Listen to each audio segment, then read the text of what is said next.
اکثر آلات اور ایجادات بذات خود برے ہوتے ہیں اور نہ اچھے، بلکہ ان کا استعمال انہیں برا یا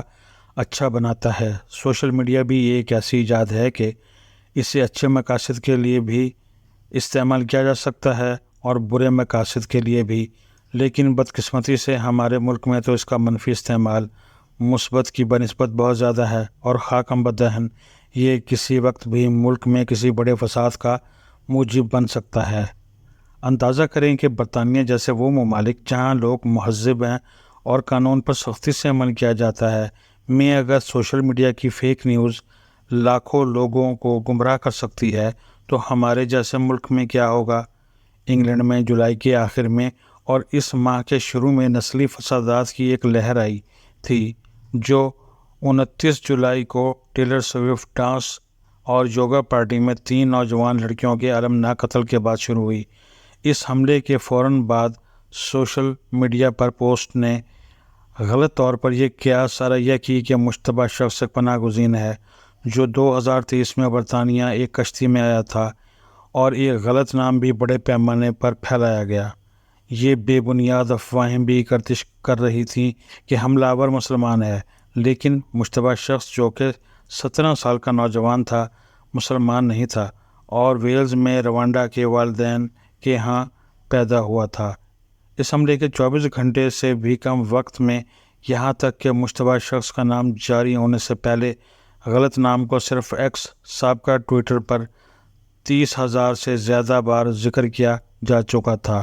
اور 18,000 سے زیادہ منفرد اکاؤنٹس سے شیئر کیا جا چکا تھا۔ یہ غلط نام ایکس کے الگورتھم کے ذریعے بھی صارفین کو تجویز کیا جا رہا تھا، جبکہ کیا ہو رہا ہے سیکشن میں ایک اعلیٰ سفارش شدہ تلاش کے طور پر ٹرینڈ کر رہا تھا۔ الگورتھم نے اپنی جگہ اہم کردار ادا کیا، لیکن مختلف غیر الگورتھم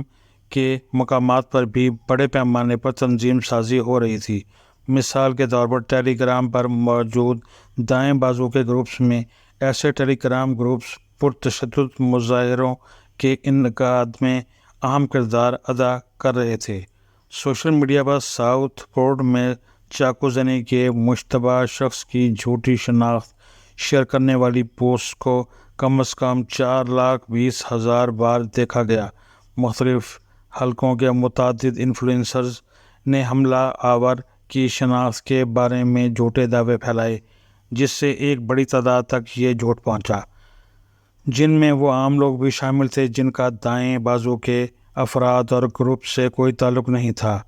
ایکس پر انگلش ڈیفنس لیگ کے بانی اور دائیں بازو کے کارکن ٹومی رابنسن، جس کا اصل نام اسٹیفن کرسٹوفر یاکسلی لینن ہے، نے اپنے تقریباً 1 ملین فالوورز کو اشتعال انگیز پیغامات بھیجے۔ ایکس پر یاکسلی لینن سے وابستہ ایک انفلوئنسر جو لارڈ سائمن کے نام سے پوسٹ کرتا ہے بھی سب سے پہلے ملک گیر احتجاج کا عوامی مطالبہ کرنے والوں میں شامل تھا۔ فیس بک اور ٹک ٹاک نے بھی غلط خبر پھیلانے اور پرتشدد مظاہرے بھڑکانے میں اپنا بھرپور کردار ادا کیا۔ مشتعل ہجوم نے مساجد اور پناہ گزینوں کی رہائش گاہوں پر حملے کیے، گاڑیاں اور عمارتیں بشمول ایک لائبریری نظر آتش کی، پولیس اہلکار زخمی کیے اور دکانوں میں لوٹ مار کی۔ انگلینڈ اور شمالی آئرلینڈ میں 1,000 سے زیادہ افراد کو گرفتار کیا جا چکا ہے۔ ان میں سے آن لائن غلط کاموں اور تشدد میں ملوث کئی افراد کو سزائیں بھی سنائی گئی ہیں۔ 35 سالہ وین اوروریک کو نسلی فسادات بھڑکانے کے ارادے سے آن لائن